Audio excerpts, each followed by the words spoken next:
Nas últimas 4 semanas, nós temos estudado os 4 primeiros mandamentos do Decálogo. Quais são? Não ter outros deuses, não fazer imagem de escultura, não tomar o nome do Senhor em vão e guardar o dia de descanso. Esses 4 primeiros mandamentos, eles dizem respeito ao nosso relacionamento com Deus. Hoje nós vamos dar continuidade tratando dos 6 mandamentos seguintes que dizem respeito ao nosso relacionamento com o próximo. Nós poderíamos até colocar de forma didática e dizer o seguinte: os 4 primeiros mandamentos, eles falam da nossa relação vertical com Deus, ao passo que os 6 mandamentos seguintes falam do nosso relacionamento horizontal uns com os outros. E o primeiro desse segundo grupo de mandamentos é justamente o 5º mandamento, que diz o seguinte: honra a teu pai e a tua mãe, para que se prolonguem os seus dias na terra que o Senhor teu Deus te dá. A primeira coisa que nós temos que saber quando nós estudamos o 5º mandamento é que as palavras pai e mãe não se resumem aos nossos pais naturais. Os irmãos já devem ter percebido que os mandamentos, eles não se restringem à sua literalidade. O que eu quero dizer com isso? Que o comando, as proibições e as ordenanças dos mandamentos, eles não se resumem ao texto escrito. Por exemplo, nós estudamos o 3º mandamento, que é: não tomarás o nome do Senhor teu Deus em vão. Se nós fôssemos interpretá-lo literalmente, ou seja, levando em consideração apenas o texto escrito, nós poderíamos ser levados a crer que a proibição do mandamento é apenas utilizar o nome de Deus em uma piada infame ou em um juramento falso. Porém, nós vimos que nós podemos violar esse mandamento por meio de pensamentos. Quando nós pensamos mal a respeito de Deus, nós estamos tomando o nome do Senhor Deus em vão. E até mesmo as nossas atitudes incorretas, elas podem marcar uma violação ao 3º mandamento. Então, quando eu me comporto de uma forma que traga escândalo para o Evangelho, de uma forma que envergonhe a Igreja de Cristo, eu estou tomando o nome do Senhor Deus em vão, porque nós, enquanto cristãos, somos arautos de Cristo, somos seus representantes na terra. De maneira que a nossa conduta pode tanto envergonhar o nome de Deus, quanto exaltá-lo. E o que isso nos mostra? Que o mandamento ele é muito mais amplo do que aquilo que está escrito. E o mesmo ocorre aqui no 5º mandamento. As palavras pai e mãe não se resumem aos nossos pais naturais. Nesse sentido, o Catecismo Maior de Westminster ele nos fala de pelo menos 4 grupos que podem ser considerados pai e mãe no contexto do 5º mandamento. O primeiro grupo, naturalmente, são os nossos pais biológicos, aquelas pessoas que nos geraram. E nós também podemos incluir nesse grupo pessoas que nos criaram, um tio, uma tia que nos criou, nossos avós, ou até mesmo pais adotivos. São pessoas que, no contexto do 5º mandamento, podem ser considerados pai e mãe a quem devemos honra. O segundo grupo, que pode ser considerado pai e mãe no contexto desse mandamento, são os superiores em idade. As pessoas mais velhas do que nós também são consideradas pai e mãe. E nós devemos respeito e honra àqueles que são mais velhos do que nós. Há um terceiro grupo, que são os superiores em dons. E nesse sentido, vejam o que diz o Catecismo. Que significam superiores em dons? Significa aqueles a quem Deus concedeu habilidades ou perícia em alguma área específica da vida ou do labor humano.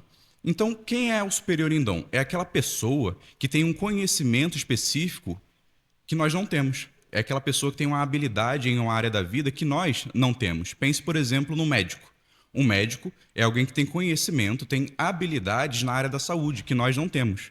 De modo que, quando nós vamos nos consultar com um médico e aquele médico nos dá uma ordem, nós temos que obedecer aquela ordem, porque nesse contexto de consulta médica, nessa relação, ele é o nosso superior, porque ele é um superior em dons, ele é um superior em conhecimento. Então, imagine que uma idosa, ela vai no médico e o médico diz o seguinte: senhora, a senhora tem que cortar o açúcar, porque senão a senhora vai desenvolver diabetes.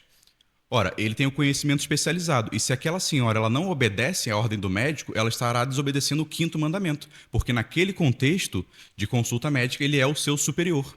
Ele é superior por causa dos seus dons, por causa das suas habilidades, por causa do seu conhecimento. É isso que significa ser superior em dons. E não só no contexto do trabalho.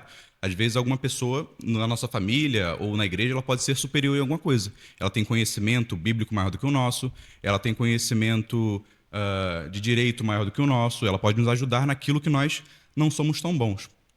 Eu me lembro de um exemplo que o Douglas Wilson dá num livro sobre casamento. Ele diz o seguinte: muitos homens, por saberem que são o cabeça do lar, eles acham que não precisam ou não devem delegar nenhuma função para suas esposas no que diz respeito a questões financeiras, a questão de administração de recursos no lar. Só que o que pode acontecer? Pode acontecer que a esposa ela tenha um conhecimento mais especializado que o do marido.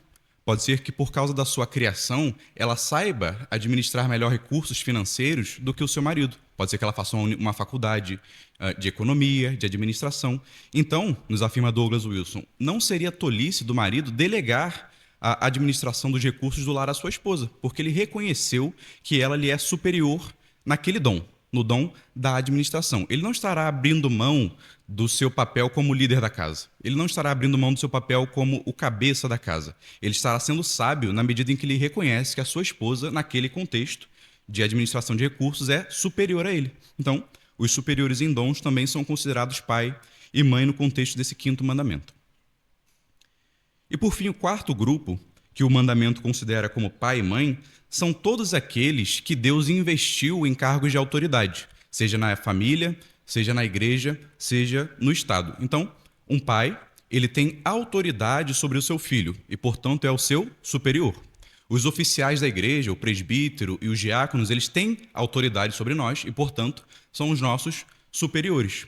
O magistrado civil, os governantes, os parlamentares, os juízes, eles têm autoridade sobre nós e, portanto, são os nossos superiores no Estado.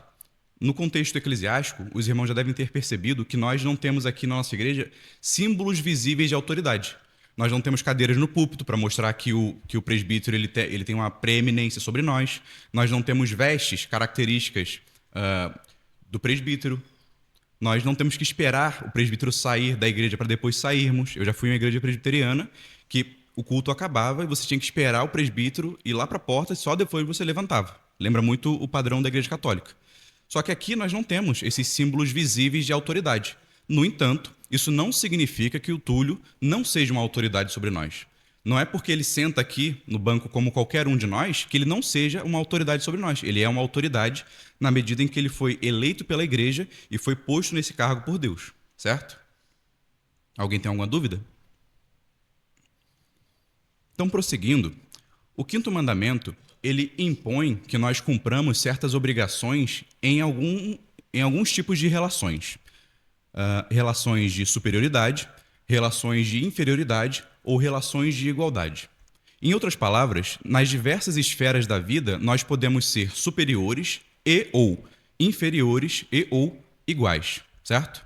Nós podemos ser superiores, inferiores ou iguais. Às vezes podemos ser só um, às vezes podemos ser tudo ao mesmo tempo, certo? Dependendo das nossas relações. Então vamos considerar, primeiro, quem são os superiores e quais são os deveres que os inferiores têm para com os superiores. O que é ser superior? É ter autoridade sobre alguém.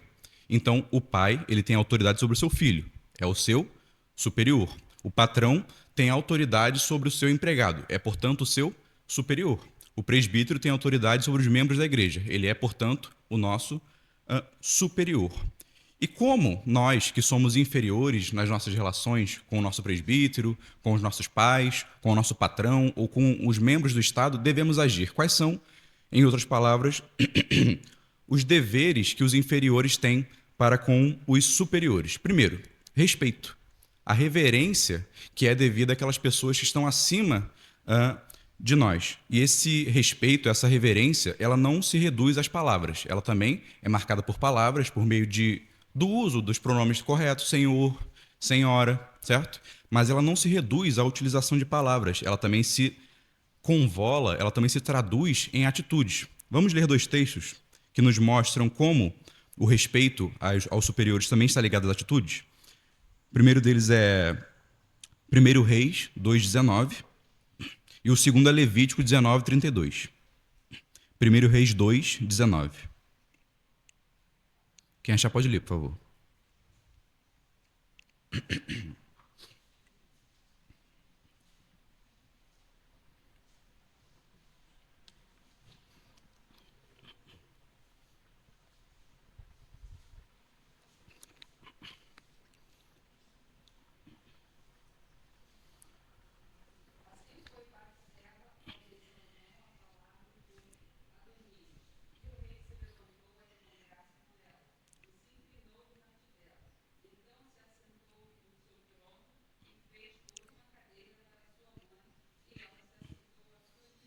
Obrigado. Quem é Salomão, irmãos? Salomão é o rei de Israel. Qual era o padrão de apresentação diante de um rei na antiguidade? Uma pessoa que queria levar uma mensagem para um rei ou que queria se comunicar com ele, ela primeiro pedia autorização e depois que ela fosse autorizada, ela caminhava até o trono do rei, se ajoelhava diante do rei e só depois ela comunicava a mensagem, certo? Esse era o padrão de etiqueta real naquela época. Mas o que é que nós temos aqui? Nós temos Salomão, o rei de Israel, e temos a sua mãe chegando diante dele. Mas percebam como o movimento é contrário. Não é a mãe de Salomão que vai até ele e se ajoelha até ele. É Salomão que levanta do trono, vai até a sua mãe, se ajoelha diante dela e coloca um trono ao lado do seu, do lado do seu trono. O que é isso? Isso é respeito. É o respeito que um filho, que mesmo sendo monarca, mesmo sendo o rei de Israel, presta à sua mãe. Isso é o respeito a quem lhe é superior, no contexto da família. Certo? Agora Levítico 19, 2. 19, 32, por favor.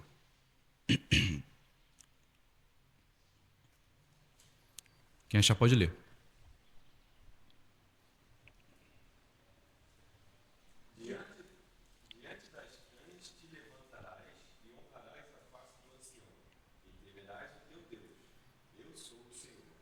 Obrigado. Percebam novamente o princípio do respeito àqueles que nos são superiores. Nós vimos aqui Salomão honrando a sua mãe, que é superior no contexto da família, e aqui agora nós temos uma ordenança para respeitar aqueles que são superiores em idade. E que ele fala, diante das cães, ou seja, dos cabelos brancos, se levantem. O que é isso? Um idoso chegou? Levanta e cumprimente-o, porque ele é superior a você, ele é mais experiente que você, ele tem mais ele tem mais experiência de vida do que você. Então você deve respeitá-lo, tratá-lo adequadamente, chamando-o de senhor, certo? Então esse respeito aos superiores ele se traduz tanto em palavras quanto por meio de atitudes. A segunda maneira que nós, inferiores, podemos honrar aos nossos superiores é por meio da oração.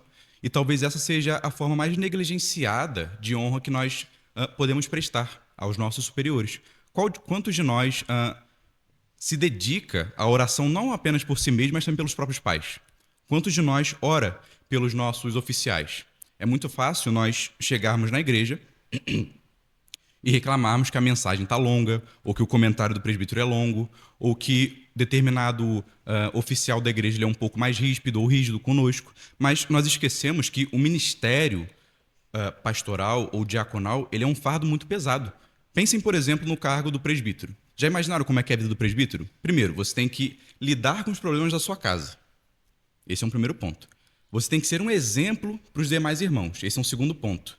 Você tem que preparar semanalmente estudos e pregações. Esse é um terceiro ponto. Você tem que ouvir problema de irmãos. Tem que ouvir problema de irmão com problema no casamento, irmão maluco, irmã melindrosa. É um fardo pesado. É algo que deixa uma carga emocional para o presbítero muito grande. E além de você ter que lidar com os problemas do lar, preparar semanalmente sermões e estudos, ouvir o problema dos outros, você tem que dar esse estudo toda semana, todo domingo, toda quinta, durante anos, durante 10, 20, 30, 40 anos, para no final você ouvir de alguém que a sua pregação é longa.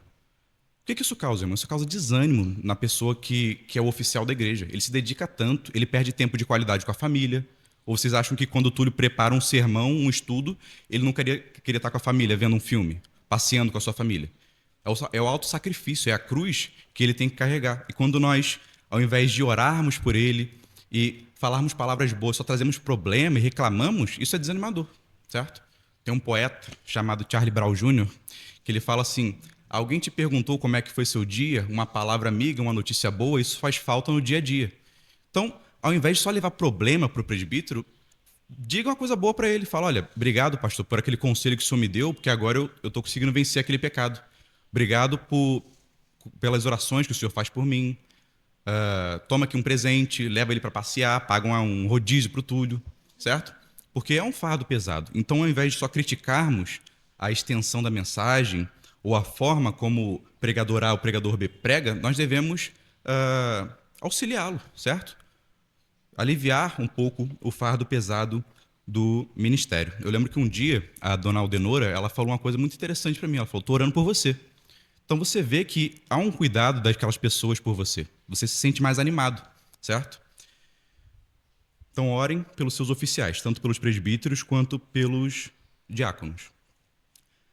A oração, como eu disse, ela é uma forma de honra negligenciada de modo geral. Mas eu acho que mais do que negligenciar a oração pelos nossos pais naturais ou pelos nossos oficiais, nós negligenciamos a oração pelos nossos governantes, pelos nossos superiores no Estado. Quantos de nós têm orado pelo Lula? Ou pelo Alexandre de Moraes? E você pode se perguntar o seguinte, ora, mas por que eu deveria, como cristão, deveria orar por alguém que está fazendo um mau governo? Vamos abrir, então, em 1 Timóteo, capítulo 2. 1 Timóteo 2, 1, 4.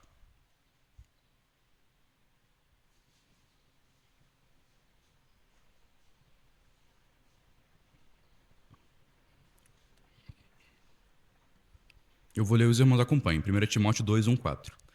Admoesto-te, pois, antes de tudo, que se façam súplicas, orações, intercessões e ações de graças por todos os homens, pelos reis e por todos os que estão em eminência, para que tenhamos uma vida quieta e sossegada, em toda a piedade e honestidade, porque isto é bom e agradável diante de Deus nosso Salvador, que quer que todos os homens sejam salvos e venham ao conhecimento da verdade. Então, o que Paulo está admoestando Timóteo? Ele fala, Timóteo, eu peço que você e a igreja não só orem, percebam a pluralidade de atividades que a igreja deve fazer pelos seus governantes e por todos os homens.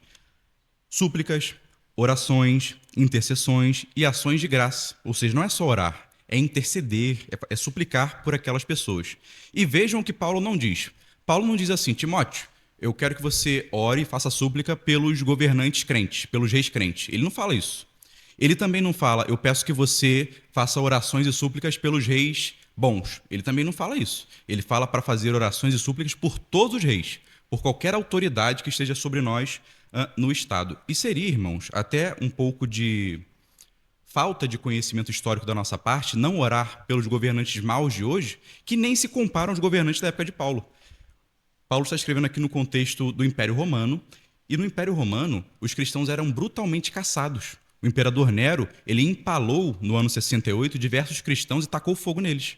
Ele lançava cristãos no Coliseu, ele desapropriava os bens desses cristãos. E Paulo fala, ore por eles, ore pelo imperador romano. Ele está perseguindo vocês, ore por eles, para que nós tenhamos uma vida quieta e sossegada. Certo? Então, o governo mal de hoje nem se compara ao governo daquela época. E Paulo fala, ore por eles. Ore pelo imperador romano, ore pelos que estão sobre você, pelos centuriões, e etc. Então, como é que nós devemos orar pelas autoridades? Antes de tudo, orando para que eles se convertam, para que eles se arrependam de seus pecados, certo? Em segundo lugar, para que eles façam um bom governo e para que nós tenhamos uma vida quieta e sossegada. O que nós não podemos fazer é negligenciar a oração pelas autoridades. Não importa se nós gostemos delas ou não. A Bíblia nos manda orar por aqueles que estão sobre nós no Estado. É um dever que nós não podemos negligenciar. Alguém tem alguma questão?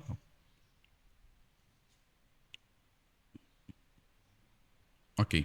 Então, nós honramos os superiores por meio do respeito, por meio da oração e também por meio da imitação de suas virtudes e graças. O apóstolo Paulo, ele diz o seguinte, sede meus imitadores como eu sou de Cristo. Então, não é pecado, na realidade é um dever nós termos o anseio de imitar as virtudes daquelas pessoas que nós admiramos.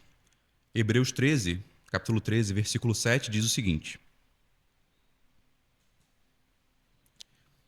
lembrai-vos dos vossos pastores, que vos falaram a palavra de Deus, a fé dos quais imitai, atentando para a sua maneira de viver. Então lembram que eu disse que o presbítero, além de lidar com seus problemas pessoais na sua casa, além de ter que preparar estudos semanalmente, ele também precisa ser um exemplo.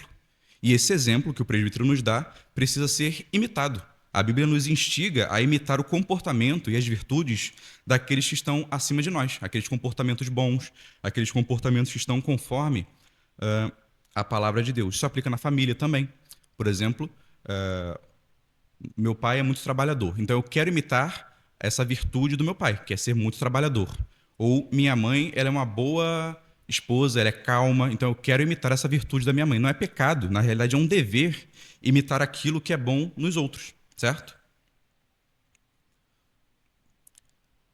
quarto ponto, ou quarta forma de honrar os superiores, é obedecendo às suas ordens e conselhos legítimos e submeter-se às suas correções. Então vejam, o filho, ele deve obedecer ao seu pai, porque isso é agradável ao Senhor. O membro da igreja, ele deve obedecer aos seus oficiais. Então, quando o diácono fala é 10h30 para entrar, é 10h30 para entrar, certo? São ordens de pessoas que estão acima de nós e que são ordens legítimas, não são ordens que contrariem a palavra de Deus. Um outro exemplo no Estado. Imagine que o Estado tem essa lei que você não pode fazer som alto após as 10 da noite. E uma igreja vai e faz um culto até meia-noite com um som altíssimo. O Estado agir para acabar com aquela situação é uma violação ao direito à liberdade religiosa? De modo nenhum. A igreja ela está violando a regra imposta e legítima pelos homens. Então não há perseguição religiosa nisso. Há falta de senso dos irmãos daquela igreja. Isso aconteceu em São Paulo, se eu não me engano, com o Templo de Salomão. Meia-noite, um som muito alto, e a polícia teve que ir lá falar para eles interromperem o som ou abaixarem um pouco o som. Por quê? Porque a lei dos homens, é uma ordem legítima, estava sendo descumprida. Então a igreja também tem que... Nós, e a igreja de modo geral, também devemos obedecer às ordens legítimas dos homens. Agora, nós precisamos cumprir ordens ilegítimas, ordens que contrariem a palavra de Deus? Vejam o que diz o catecismo. Temos, de algum modo, a obrigação de cumprir ordens que contrariem a lei de Deus? Não. A lei de Deus, revelada na Bíblia, é o padrão final do certo e do errado. Ninguém está necessariamente obrigado a cumprir nenhuma ordem ou mandamento contrário à lei de Deus. Pode ser nossa obrigação obedecer mandamentos além dos já ordenados na lei de Deus. Então pense, por exemplo, o seguinte. Um pai, ele dá uma ordem para que o filho se levante todo dia às 6 da manhã e coloque o lixo para fora. Essa ordem do pai, ela está contida na lei de Deus? Não, a gente não acha isso na Bíblia. Mas é uma ordem que contraria a palavra de Deus? É uma ordem que contraria a lei de Deus? Também não. Então o filho, ele deve cumprir essa ordem que está além da Bíblia, mas que não a contraria, certo? Então ele deve acordar todo dia às 6 horas da manhã, colocar o lixo para fora, porque o pai mandou, porque o pai é superior a ele e o pai tem esse poder de lhe dar ordens que não contrariem a palavra de Deus. Agora imaginem, nesse mesmo contexto familiar, que o pai diz o seguinte: filho, o pai não é convertido e fala para o filho assim: você está proibido de orar ou você está proibido de ler a Bíblia. O filho ele tem que obedecer essa ordem? De modo nenhum. Por quê? Porque a ordem desse superior imediato que é o pai contraria a ordem do superior do universo que é Deus. Então o filho ele não pode ser proibido de orar a Deus. E se ele for proibido, ele pode descumprir a ordem do pai? Sim.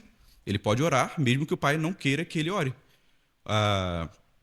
Túlio deu esse exemplo uma vez de um marido que impede a sua esposa de ir para a igreja, um marido descrente que impede a sua esposa de ir para a igreja. A esposa deve submissão ao marido? Sim.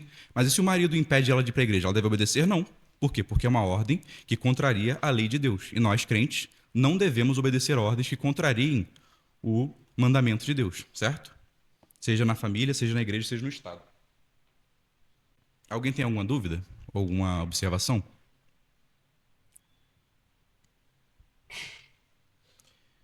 Então, os inferiores prestam honra aos seus superiores, respeitando, orando, imitando as suas virtudes, obedecendo às suas ordens e conselhos. E eu esqueci de ressaltar que a obediência que nós devemos aos nossos superiores, sejam nossos pais, sejam nossos pastores, ela deve se traduzir não só por uma atitude externa correta, mas por uma vontade interior adequada. Então, por exemplo, o meu pai falou para mim que eu tenho que fazer determinado serviço em casa. Eu vou fazer aquilo e eu tenho que fazer alegremente, sabendo que quando eu obedeço aos meus pais, eu estou obedecendo à lei de Deus, eu estou andando conforme a lei de Deus. O padrão de Deus, ele exige uma conformidade tanto externa quanto interna. Pense no contexto do trabalho, então. O patrão te mandou fazer uma atividade não muito legal. Você deve fazer aquela atividade não só por medo da demissão, mas também alegremente. E fazer da melhor forma possível, porque assim Deus é glorificado na sua obediência ao seu patrão. E por fim, a última forma de prestar honra aos superiores é por meio da fidelidade e defesa de sua reputação e autoridade. Essa fidelidade, irmãos, ela vai variar dependendo da esfera. A fidelidade que eu devo aos meus pais não é a mesma fidelidade que o cidadão deve ao Estado, certo? E a defesa da reputação que um filho deve aos pais não é a mesma que um cidadão deve ao Estado. Existe uma hierarquia entre essas três esferas. O principal núcleo ao qual nós devemos fidelidade é a nossa família. A família é a base principal da nossa sociedade e é a quem nós devemos mais fidelidade. E só depois vem a igreja. E por último vem o Estado, certo? Nós não podemos servir a igreja e negligenciar a nossa família. Existem muitos pastores que acabam caindo nesse erro. Você se dedica à igreja semanalmente, todo dia, e a sua família fica deixada de lado. Você está subvertendo a ordem das coisas. A família é a prioridade, deve ser a nossa prioridade. Depois vem a nossa igreja e por último, e só por último, vem o Estado. Como é que nós, então, prestamos fidelidade aos nossos pais? Uma boa forma de nós sermos fiéis aos nossos pais é por meio do sustento deles, por meio do auxílio na sua velhice, por exemplo. Hoje, no nosso mundo contemporâneo, as condições materiais elas melhoraram bastante, de modo que muitos pais, quando envelhecem, não precisam necessariamente do auxílio dos seus filhos para se sustentarem. Graças a Deus por isso. Mas o padrão ainda existe. O princípio de que o filho deve sustentar os seus pais na velhice ainda existe. E Jesus nos fala sobre isso em Marcos, capítulo 7, versículos 9 a 13. Jesus está falando com os escribas e fariseus e Jesus fala o seguinte: vocês ouviram o que Moisés disse, o mandamento de Moisés: honra teu pai e a tua mãe, e quem amaldiçoar seu pai e a sua mãe, que morra a morte. Mas vocês, porém, dizem o seguinte: vocês falam que os recursos que vocês têm é corbã, é oferta para Deus, e vocês negligenciam os pais de vocês e acabam, então, invalidando o mandamento de Deus pelas tradições dos homens. O que Jesus está dizendo? Que aqueles escribas e fariseus da época, eles, ao invés de ajudarem seus pais, muitas vezes velhos, já sem condições de trabalhar, eles pegavam seus recursos e empregavam no templo, na igreja da época, por assim dizer. E Jesus fala que isso é errado, que isso é pecado. Percebam aqui mais uma vez o princípio da ordem de prioridade. A prioridade, segundo Jesus, é a família, depois é o templo. E eles estavam subvertendo isso. Os recursos que era para ser utilizados para os pais estavam sendo empregados no templo de Deus. Então, é um dever dos filhos sustentar os pais na velhice quando eles não tiverem condições. Eu estava no trabalho quinta-feira e um amigo meu do trabalho ele virou juiz em Goiás. E saiu uma notícia que ele tomou uma decisão em Goiás que era a seguinte: um rapaz de algum estado do Brasil, ele passou num concurso e quando ele ia tomar posse naquele concurso, a mãe dele ficou com câncer. E ele abriu mão da posse para cuidar da sua mãe, porque ele morava em outro estado e teria que se mudar para tomar posse. Então ele preferiu não se mudar de estado, abrir mão da posse para cuidar da mãe com câncer. Ele tentou, então, entrar com recurso na justiça para ver se ele conseguia tomar posse no concurso novamente. A mãe dele faleceu, infelizmente. E o meu amigo, que era o juiz, o Caio, ele deu procedência ao pedido dele, porque era uma situação excepcional e, portanto, o rapaz conseguiu tomar posse no concurso. Mas o que é que isso mostra? Que a prioridade dele foi a sua mãe. A mãe dele idosa, já na velhice, sem condições, provavelmente ele não tinha pai para cuidar da sua mãe ou um outro parente, ele preferiu abrir mão do concurso, concorridíssimo, para cuidar da sua mãe. Eu não sei se o rapaz é cristão, mas a sua atitude foi cristã. Ele priorizou a sua mãe, ele priorizou a sua família, o sustento da sua família. Então, nós somos fiéis aos nossos pais quando nós os auxiliamos nas suas necessidades. Como é que nós podemos, então, ser fiéis ao Estado? Pagando os nossos tributos, simplesmente. Vejam o que o apóstolo Paulo diz em Romanos 13, 2, 7.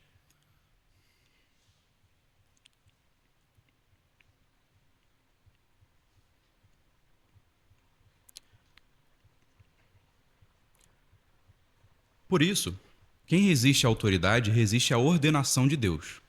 E os que resistem trarão sobre si mesmos a condenação, porque os magistrados, e aqui magistrado não se refere apenas a juízes, mas a qualquer representante do Estado, não são terror para as boas obras, mas para as más.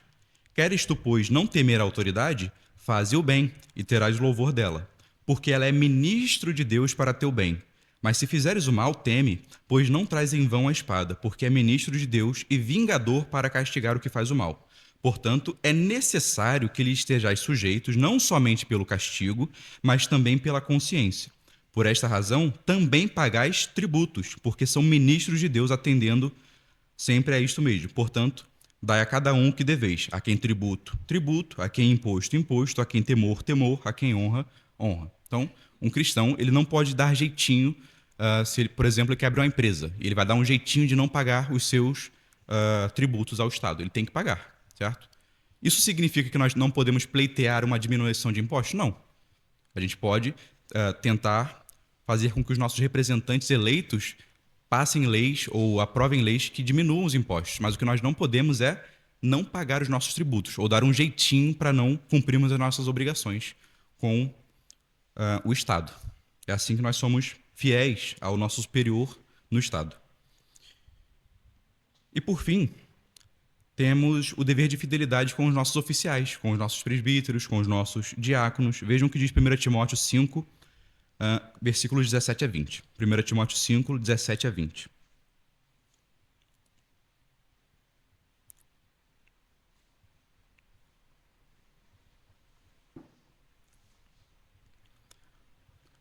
Vejam o que o apóstolo Paulo aconselha a Timóteo.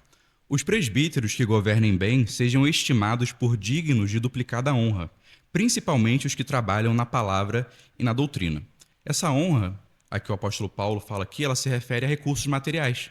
O pastor pode receber salário? Pode. O apóstolo Paulo fala disso. Os pastores que governam, os presbíteros que governam bem, sejam estimados por dignos de duplicada honra, principalmente os que trabalham na palavra e na doutrina. Então, aqueles pastores que se dedicam integralmente ao ensino da igreja, ao auxílio aos irmãos, eles podem ser sustentados pela igreja, certo? Não há crise com essa questão aqui. Então, o nosso presbítero ele não recebe salário, embora ele seja aposentado, ele preferiu não receber salário, escolheu dele, mas se ele quisesse, ele poderia receber esse salário e nós teríamos o dever de manter todo mês o seu sustento. É assim que nós mantemos a fidelidade ao nosso presbítero, por exemplo, sustentando nos seus honorários.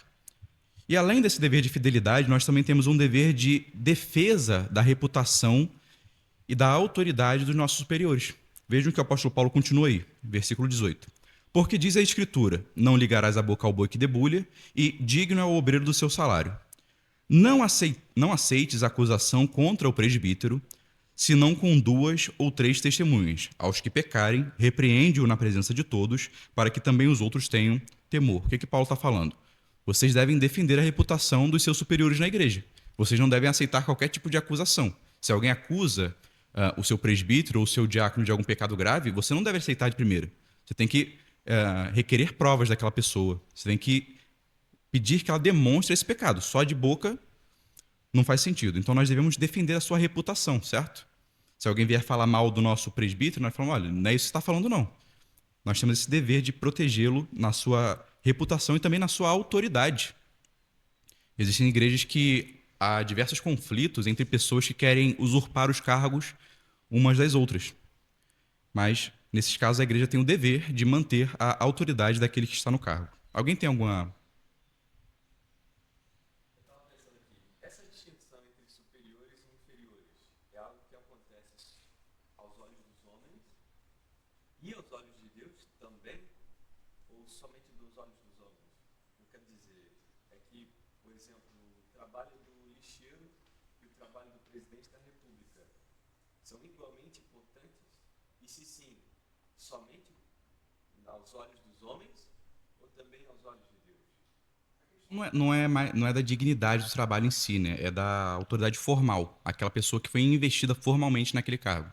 Então, o presidente ele passou por um rito são as eleições. O presbítero ele também passou por aquele rito e o pai, por ter gerado seu filho, ele é superior. A questão não é intrinsecamente, pelo menos no caso do Estado e da igreja, uma superioridade intrínseca. No caso do pai é porque ele gerou seu filho. Só que essa autoridade muitas vezes decorre de um aspecto mais formal. Só que nós vamos ver à frente que mesmo os iguais, aquelas pessoas que não têm autoridade uma sobre a outra, elas têm o dever de considerar-se umas às outras superiores. Nós vamos ver isso mais à frente. Mais alguém? Nós poderíamos dizer, então, que o galardão de um presidente da República será maior do que o de um lixeiro? Porque ele tem mais responsabilidade. Sim, mas o galardão quem recebe é crente. Se o primeiro... Não, sim, considerando os dois crentes e desempenhando o seu papel, a sua função, o seu ofício.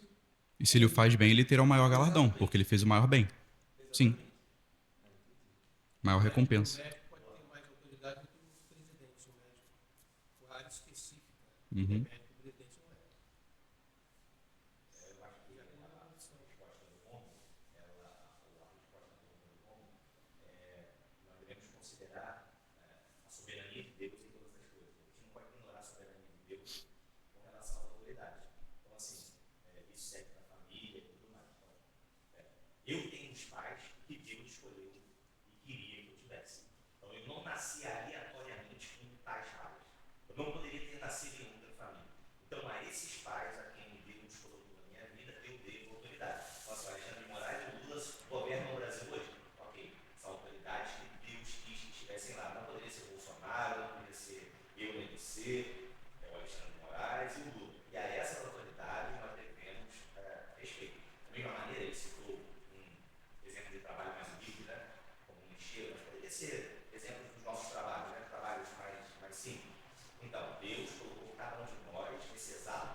sabe de tudo. Então nós não podemos ignorar a soberania de Deus. A respeito da soberania de Deus, ele nos ordena respeitar os superiores. Então, assim, os presbíteros não estão aqui à toa, não existe um acaso, as coisas não acontecem por acaso. Então, se nós observamos, consideramos a soberania de Deus, a onisciência de Deus, o controle de Deus sobre a providência, eu acho que a resposta fica mais clara, entendeu? Então, assim, aos olhos de Deus, é exatamente igual aos nossos olhos. Exatamente igual. Existem autoridades aos olhos de Deus, porque Deus mesmo as constituiu. Só que, como disse o Luana, isso não dá um valor intrínseco àquela pessoa. Ninguém é melhor do que ninguém, porque está numa autoridade superior. Não é esse ponto. É porque os católicos, acho que eles acreditam nisso, que existe um valor moral intrínseco nas pessoas de maior grau de relevância social que os distingue e os fazem meritórios, merecedores de respeito, de admiração, de veneração, essas coisas. Né? Por isso que eu perguntei, como nós acreditamos? Qual é a causa pela qual nós queremos ser acertados a respeitar e honrar um superior? É pela sua superioridade social? É pela sua, como a gente disse, né? Pela sua coordenação com Deus? O teu próprio Deus estabeleceu na providência desde antes da fundação do mundo, que seja assim. Jesus era carpinteiro. E moralmente ele deseja que nós respeitemos o superior. E invariavelmente, invariavelmente nós vamos ser superiores sobre alguns, inferiores sobre outros, iguais com relação a outros. Então, essa relação, dificilmente, ele deu um exemplo, por exemplo, no início da aula de Salomão e Batseba. Então, invariavelmente, você vai ter deveres e obrigações. Ninguém tem só deveres e ninguém tem só obrigações. Eu acho que é mais na função. Fica mais na função. Uma mãe é superior ao rei. O rei foi lá e se prostrou diante da mãe. Sim. É a função. Pode falar. Sei lá primeiro. Por exemplo, você falou de pais.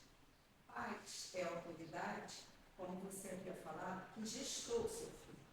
Né? Porque Deus quis que aqueles pais, com o propósito, que cumpriu o propósito do Senhor, gestou.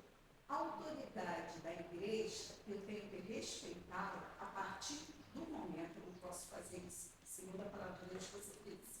Mas eu respeito quando ela está sob a autoridade da palavra do Senhor. Agora, quanto ao presidente, uma pessoa um funcionário que mantém a rua limpa, quanto aos galardões, depende da intenção. Porque nós temos que respeitar todas as pessoas que imagem do Senhor. Mas o presidente, se ele faz com o Senhor, mesmo sendo cristão, porque às vezes as pessoas não fazem, às vezes a gente não faz. Isso sim gera galardão. A intenção que eu tenho com o Senhor. Isso pode ser algo humilde ou não. Sim, exatamente. Agora, como vai ser esses galardões, do jeito que vai ser, o Senhor é justo. Né? Então, o que eu estou querendo dizer? Estou dizendo. A intenção, tudo que me faz como dona de casa, como qualquer função, como um prefeito, como esse rapaz que você colocou ali, juiz, a intenção dele, apesar de ele não ser cristão, o juiz, né, agiu de forma justa. Então, nós não devemos, assim, nos preocupar, mas sabemos que o Senhor é bom e justo, e no devido momento, se ele quiser aqui ou lá, com certeza, vai trazer os galardões, vai trazer as recompensas de uma forma justa. Nós devemos fazer o que a palavra do Senhor manda fazer. Sim. Existe basicamente uma diferença de dignidade e importância. Lutero falava que o trabalho de um sapateiro e o trabalho de um imperador têm a mesma dignidade. O sapateiro que limpa aquele sapato e o imperador que governa têm o mesmo grau de dignidade. Agora, a importância ela varia. Porque o imperador ele tem que lidar com questões externas, questões de ataques de povos estrangeiros, mas é a mesma dignidade dos seus serviços.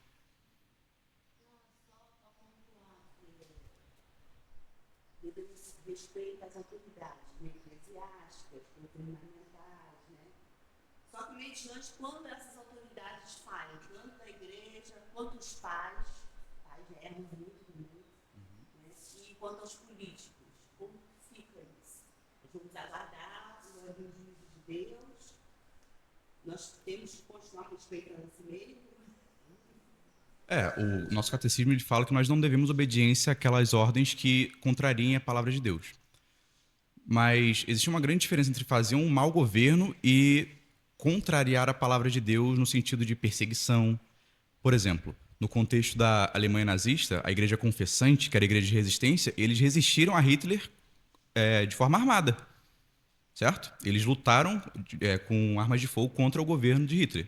Agora, existe uma diferença entre um péssimo governo, que não necessariamente está contrariando o evangelho nesse sentido, e uma perseguição. Eu acho que no contexto de perseguição vale sim essa resistência, essa oposição mais ferrenha da igreja, mas no contexto de governo mau nós devemos orar para que Deus converta aquele governante, para que ele faça um bom governo, ou caso ele esteja contrariando a lei de Deus num sentido mais moral, orar para que Deus levante alguém melhor, certo? O que nós não podemos num contexto de achar só porque alguém faz um mau governo, nós temos que reagir de uma forma desmedida. Nós devemos orar mesmo por aqueles governantes maus, para que eles se convertam e façam um bom governo. É o que Paulo nos aconselha em Timóteo. Uhum. Botava crente na estaca e tacava fogo. Então nós devemos orar mesmo pelos maus governantes. E num contexto assim de perseguição ferrenha, como foi na Alemanha, eu acho que vale essa resistência. E quais são, então, nós falamos dos deveres de honra que os inferiores devem aos superiores, e quais são os pecados dos inferiores contra os superiores? Basicamente, são os descumprimentos dos deveres. A pergunta 128 do Catecismo fala o seguinte: quais são os pecados dos inferiores contra os superiores? São toda a negligência dos deveres para com eles, a inveja, o desrespeito e a rebelião contra essas pessoas e suas posições, em seus legítimos conselhos, mandamentos e correções, o amaldiçoar, o escarnecer e toda conduta insubmissa e escandalosa que resulte em vergonha ou desonra para eles e para o seu governo. Então nós vimos o primeiro grupo, que são os superiores. Essa é a primeira relação que nós podemos estar ao longo da nossa vida. Como o Henrique disse, ao longo da nossa vida nós podemos estar em uma, em duas ou em 3 esferas de relações. Em algumas relações nós podemos ser superiores. Por exemplo, eu posso ser pai e eu sou superior nessa relação, mas no trabalho eu sou inferior ao meu patrão. Em relação ao Estado eu sou inferior, certo? Eu posso ser um diácono, um presbítero, na igreja eu sou superior. Então a gente pode transitar entre as diferentes relações ao longo da nossa vida. E quem são os inferiores nesse sentido? São aqueles que estão sob a autoridade de alguém, certo? O filho está sob a autoridade do pai e, portanto, é o seu inferior. Nós, de modo geral, estamos sob a autoridade dos diáconos e dos presbíteros, os oficiais da igreja, e, portanto, somos os seus inferiores. No entanto, a autoridade conferida por Deus a nós, seja como pais, seja como patrões, servidores públicos ou oficiais da igreja, ela deve ser exercida com responsabilidade e com o intuito de servir aqueles que estão sob a nossa autoridade. O próprio Jesus é o maior exemplo de alguém que tinha toda a autoridade, mas que não a utilizou de forma arbitrária. Na realidade, ele era uma autoridade servil. Ele servia aos seus inferiores. Em Mateus 20, quando a mãe de Tiago e João chega para Jesus e pede que Jesus desse aos seus filhos tronos do lado dele no reino, Jesus fala que não poderia conceder-lhes aquilo. E os 10 discípulos ficam enciumados, eles ficam com raiva. O que Jesus fala para eles? Então Jesus, diz Mateus 20, 25, então Jesus, chamando-os para junto de si, disse: bem sabeis que pelos príncipes dos gentios são estes dominados, e que os grandes exercem autoridade sobre eles. Não será assim entre vós, mas todo aquele que quiser entre vós fazer-se grande, seja vosso serviçal. E qualquer que entre vós quiser ser o primeiro, seja vosso servo. E qual é o parâmetro que Jesus dá para o superior ser um servo dos seus inferiores? Ele próprio. Ele diz: bem como o Filho do Homem não veio para ser servido, mas para servir e para dar a sua vida em resgate de muitos. Certo? Então, por que nós, enquanto superiores em alguma relação, devemos exercer a nossa autoridade não de modo arbitrário, mas de forma amorosa, de forma a servir? Porque Jesus, que é o nosso superior máximo, ele não utilizou sua autoridade arbitrariamente, mas de forma servil. Em João 13, Jesus diz o seguinte: vós me chamais mestre e senhor, e dizeis bem, porque eu sou. Ora, se eu, senhor e mestre, vos lavei os pés, vós deveis também lavar os pés uns aos outros, porque eu vos dei exemplo, para que, como eu vos fiz, façais vós também. Então, qual é o padrão quando nós estivermos em uma relação de superioridade, qual é o nosso padrão? O próprio Jesus. Ele é a autoridade, ele é o rei, e ao mesmo tempo que ele é rei, ele é um servo. Ele serve aos seus inferiores. Então, quais são os deveres dos superiores para com os seus inferiores? Primeiro, amar, orar e abençoar os seus inferiores. O pai, ele não deve só dar ordens para o seu filho. Ele deve amar o seu filho e demonstrar isso por meio de palavras e por meio de atitudes. Ele deve orar pelo seu filho, ele deve orar pelo e com o seu filho, certo? Ele deve ser um exemplo para o seu filho, isso no contexto familiar. No contexto da igreja, como eu disse, o presbítero ele tem que ser um exemplo. Lembra que eu disse isso? O pastor ele tem que ser um exemplo, além de lidar com diversas questões da sua vida pessoal, problemas de família, preparar estudos, ele ainda tem que se preocupar em ser exemplo, porque o exemplo dele, bom ou mal, influencia as pessoas. E como é que alguém no Estado, por exemplo, um servidor público, ele pode amar aos seus inferiores? Prestando o melhor serviço, trabalhando de forma gentil, de forma atenciosa. E é curioso, eu estava estudando o Código de Ética do Servidor Público Federal para o concurso, e ele fala dos princípios que devem reger a conduta do servidor público. Vejam o que diz. São deveres fundamentais do servidor público ser cortês, ter urbanidade, disponibilidade e atenção, respeitando a capacidade e as limitações individuais de todos os usuários do serviço público. Então vejam, a lei dos homens falam que o representante do Estado ele deve ser cortês, ter urbanidade, ter disponibilidade e atenção e deve respeitar as limitações dos seus inferiores. O que isso significa? Que o agente público ele deve utilizar uma linguagem mais formalizada com quem é mais formal, com quem tem mais conhecimento, mas se ele vai lidar com alguém mais inferior, uma pessoa que não tem muito conhecimento, ele deve adaptar a sua linguagem, certo? Então vejam, se a lei dos homens falam que o representante do Estado, o representante do Estado, ele deve ser cortês e ter urbanidade, muito mais o servidor público cristão. Porque ele não só se vincula à lei dos homens, mas ele também se vincula à lei de Deus. E ele sabe que ele deve prestar o seu trabalho de forma a abençoar os seus inferiores. E hoje isso não é muito comum, né? A gente chega a uma repartição pública, a gente parece um fardo, um saco de batata, que o servidor já chega olhando pra gente, cansado, já com raiva da gente, sem a gente ter pedido nada. Isso não é o padrão, nem que a lei dos homens impõe, nem que a lei de Deus impõe. Então, qual que é o dever do representante do Estado? Qual é o dever da nossa irmã Rosana, por exemplo, enquanto guarda?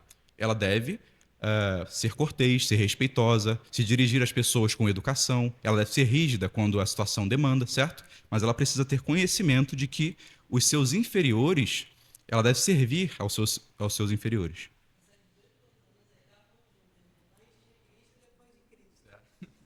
A mal educada e hoje é a que leva o serviço público. Uhum. Às vezes, sempre pensando que eu estou trabalhando com o Senhor. Exatamente. As duas coisas. E o serviço público é isso mesmo. Na sua grande maioria. O próprio nome já diz serviço público, você serve ao público. Então, a primeira função que o superior tem com seus inferiores é amar, orar e abençoá-los. Segundo dever, instruir, aconselhar e admoestar. Então, o pai deve inculcar conhecimento no seu filho. O pai ele deve apontar o norte que o seu filho deve seguir. O pai deve instruí-lo nas questões espirituais. O padrão, como eu disse, existe uma ordem de hierarquia. Família, igreja e Estado. Quem tem o dever de instruir o filho nas questões espirituais? Quem é que deve ensinar o filho sobre as doutrinas fundamentais? Quem é que deve ensinar o evangelho ao seu filho? É a igreja? É o Estado? É a escola? É o pai. Esse é um dever dos pais. A escola dominical e a igreja, elas são apenas um complemento para os nossos filhos, certo? Não é dever da igreja, primariamente, instruir os filhos nas questões da vida e nas questões espirituais. Esse é um dever dos pais.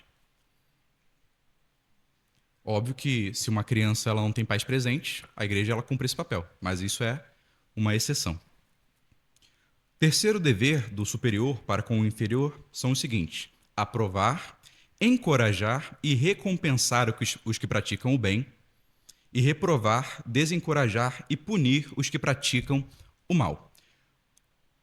Na modernidade, é muito comum que quando uma pessoa ela tem um bom desempenho ou quando um filho tira uma nota boa na escola, muitos pais digam o seguinte: você não fez mais do que a sua obrigação.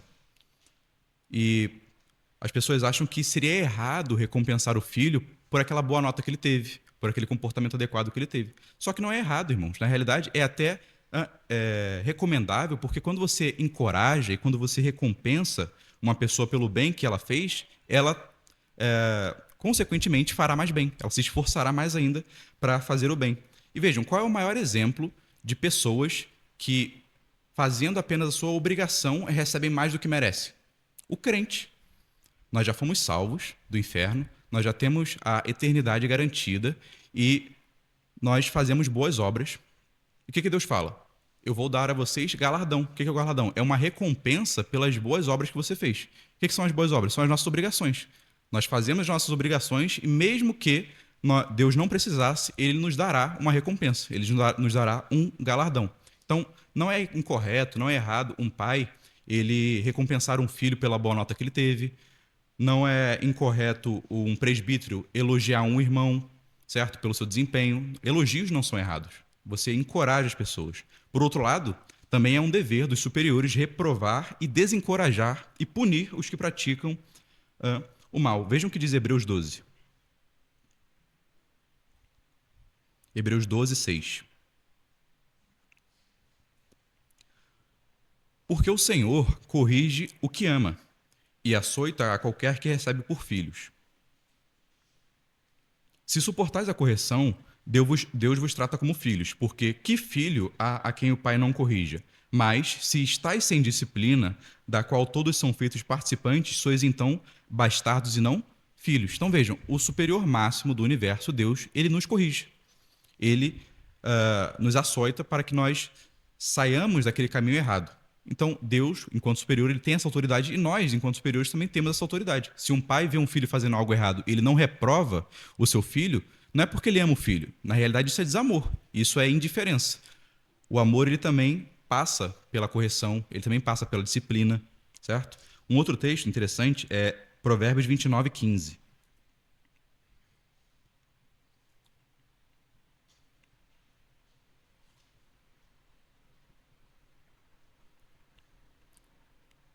Diz o seguinte: a vara e a repreensão dão sabedoria, mas a criança entregue a si mesma envergonha a sua mãe. Hoje fala-se muito em educação liberal, que é basicamente você deixar a criança fazer o que ela quer. Se expressar, se a criança está sujando a parede, você deixa ela sujar a parede, porque se você impedi-la de sujar a parede pintando, você estará traumatizando ela. Mas o que a Bíblia nos diz é que a criança entrega a si mesma, ela envergonha a sua mãe. Ela vai crescer e vai virar uma pessoa que não respeita ordens, que não sabe ouvir um não, certo? E nós vemos muito hoje isso. Pessoas que não sabem ouvir não, pessoas mimadas, pessoas que não foram disciplinadas. Quando você não disciplina o seu filho em casa, e isso ocorre de maneira generalizada em várias famílias, o que você gera? Você gera uma sociedade infantilizada.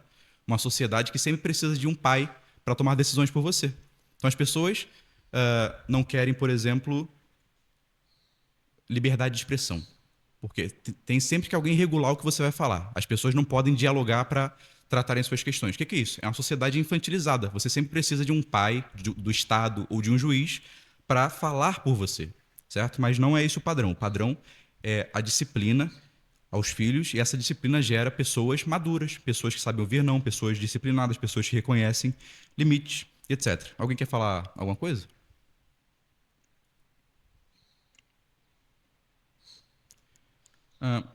Tem mais um ponto que é basicamente proteger e suprir tudo que for necessário à alma e ao corpo. Então o pai deve proteger o seu filho, suprir vestimentas, alimento, etc. O lar, a moradia. O presbítero e a igreja, eles devem proteger a igreja das heresias. O catecismo, ele fala justamente isso. É um dever, não só do presbítero, mas da igreja, nós, enquanto coletividade, protegermos uns aos outros dos ensinos falsos, dos ensinamentos incorretos, das heresias. E é papel do Estado garantir a segurança pública também. Por fim, o último grupo, para terminarmos, são os iguais. Quem são os iguais? São aquelas pessoas que estão na mesma posição. Nenhuma tem autoridade sobre a outra. Pense, por exemplo, na relação familiar. O pai, ele tem autoridade sobre os seus filhos. Ele é, portanto, superior. Agora, dois irmãos da mesma idade, um tem autoridade sobre o outro? Não, eles são, portanto, iguais nessa relação. Só que é interessante, irmãos, que mesmo nas relações entre os iguais, o padrão de relacionamento que a Bíblia estabelece, ele é completamente diferente do padrão humano. E qual é o dever que você e eu temos um para com os outros? Nós que somos iguais, nós que não temos cargos oficiais na igreja, por exemplo, quais são os nossos deveres? O apóstolo Paulo, ele diz o seguinte, Filipenses 2:3: Nada façais por contenda ou por vanglória, mas por humildade. Cada um considere os outros superiores a si mesmo. O que Paulo está falando nessa carta? Que mesmo que você não tenha autoridade formal sobre mim e eu não tenha autoridade formal sobre você, eu devo considerar você meu superior. Então, a Bíblia, ela mina qualquer tipo de característica externa e ela mostra que o verdadeiro crente, o verdadeiro espiritual, não é aquele que tem, mas aquele que é, certo? Então, pense, por exemplo, em um rapaz que tem pós-doutorado na França, fala 6 idiomas. Ele é crente dessa igreja, por exemplo. E pense na senhorinha analfabeta que não sabe nada sobre doutrina, ela só sabe que Jesus a salvou. Aquele rapaz, mesmo ele falando 6 idiomas, mesmo ele tendo uma ampla formação, mesmo ele sendo muito entendido, ele tem que considerá-la superior a si mesmo, porque é esse o padrão do reino dos céus. Eu considero vocês meus superiores. Eu levo em consideração o que vocês têm a dizer. Eu me preocupo com vocês. Eu repreendo mais os meus pecados. Eu olho mais para os meus pecados e repreendo mais os meus pecados do que os de vocês. Enquanto comigo eu devo ter uma posição de repreensão, de censura profunda contra os meus pecados, contra os pecados de vocês eu devo ter uma postura amorosa. Eu devo auxiliá-lo e não apontar o dedo no seu rosto, certo? É esse o padrão. Os iguais devem se considerar superiores, embora não sejam formalmente superiores. E por fim tem a promessa, né, que é para que se prolonguem os teus dias na terra que o Senhor teu Deus te dá. O que é essa promessa? Basicamente, o 5º mandamento, ele traz a promessa de que aqueles que honram aos seus superiores, aquele que honram o seu pai e a sua mãe, terão uma vida próspera e longa, certo? Então, imaginem o seguinte exemplo. Alguém que respeita os seus pais, que obedece aos seus pais, e alguém que desobedece aos seus pais, vai pra rua, faz um monte de besteira. Qual dessas pessoas tem mais chance de viver? Qual delas tem mais chance de alcançar uma vida longa? Obviamente, a pessoa que respeita os seus pais. Isso significa, irmãos, que alguém que honra o seu pai e a sua mãe necessariamente vai viver muito? Sempre? Em todos os casos? Não, certo? Existem casos que, mesmo que a pessoa honre ao seu pai e à sua mãe, por causa da providência de Deus, pode ser que ela não viva muito, porque aquele é o desejo de Deus. Vou só terminar com a leitura, que diz o seguinte: quem obedece a este mandamento sempre alcança vida longa e prosperidade material? Não. Devemos ter o cuidado de observar a qualificação declarada pelo catecismo. Ele diz o seguinte: quem obedece a seu pai e a sua mãe tem uma vida longa e próspera, até onde servir à glória de Deus e ao próprio bem deles. Percebam, então, que existe uma condição. Em regra, quem honra o pai e a mãe vive, tem uma vida longa, até onde isso sirva à glória de Deus. Pode ser que Deus seja mais glorificado com aquela pessoa não vivendo tanto. E continua o catecismo. Embora seja mesmo verdadeiro, como uma proposição geral, que a obediência ao 5º mandamento é seguida por uma vida longa e por prosperidade, isso não implica que essas bênçãos sejam concedidas a todo indivíduo que obedece consciosamente a esse mandamento. Particularmente, há casos em que a glória de Deus e o próprio bem da pessoa podem ser melhor servidos pela retenção da bênção da vida longa, da prosperidade material ou de ambas. Quando pensarmos em promessas desse tipo, devemos sempre deixar espaço para a soberania e o conselho secreto de Deus. Ao mesmo tempo, devemos lembrar que todo filho de Deus tem algo até mais superior à vida longa e à prosperidade material. Ele tem a vida eterna e uma herança celestial, sendo feito co-herdeiro com Cristo e herdeiro do reino dos céus. Amém? Alguém quer falar alguma coisa? Então vamos ficar de pé para fazermos uma oração?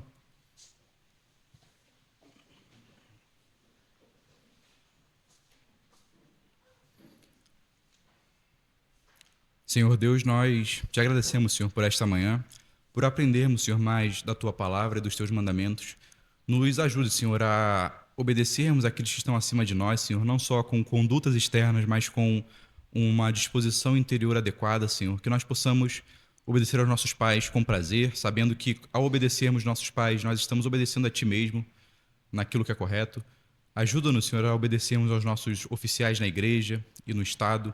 Ajuda-nos a obedecer, Senhor, às ordens dos nossos patrões e fazer, Senhor, aquilo que Ele nos ordena de forma adequada, Senhor, com um coração disposto, sabendo que fazemos para o homem, mas também e sobretudo para Ti, Senhor. Nos ajude também a sermos superiores, Senhor, a sermos pais, mães, a sermos oficiais na igreja, a sermos servidores públicos, Senhor, ou pessoas que trabalham de modo geral, que buscam não só o lucro, Senhor, buscam não só manter a autoridade, mas servir, Senhor, como Tu mesmo serviu. Vós me chamais mestre, Senhor, e bem dizeis, porque de verdade eu sou. E eu, que sou mestre, Senhor, vos lavei os pés, façais assim vós também. Não é o discípulo maior do que o seu mestre, Senhor. Nos ajude, então, a sermos superiores servos, Senhor, como Tu mesmo é. E nos ajude, Senhor, a tratar uns aos outros como superiores. Embora a maioria de nós não tenhamos cargos oficiais, Senhor, embora a maioria de nós não sejamos presbíteros ou diáconos, Senhor, ajude-nos a ver uns aos outros como superiores a nós mesmos, Senhor, a levarmos em consideração as suas lutas, Senhor, as suas dores, a tratá-lo, Senhor, como alguém criado à sua imagem e semelhança. Nos ajude a viver como uma igreja, Senhor, que considera em estima uns aos outros. Esse é o nosso pedido, Senhor, e abençoe o culto que virá a seguir. No nome santo do Senhor Jesus, esse é o nosso pedido. Amém.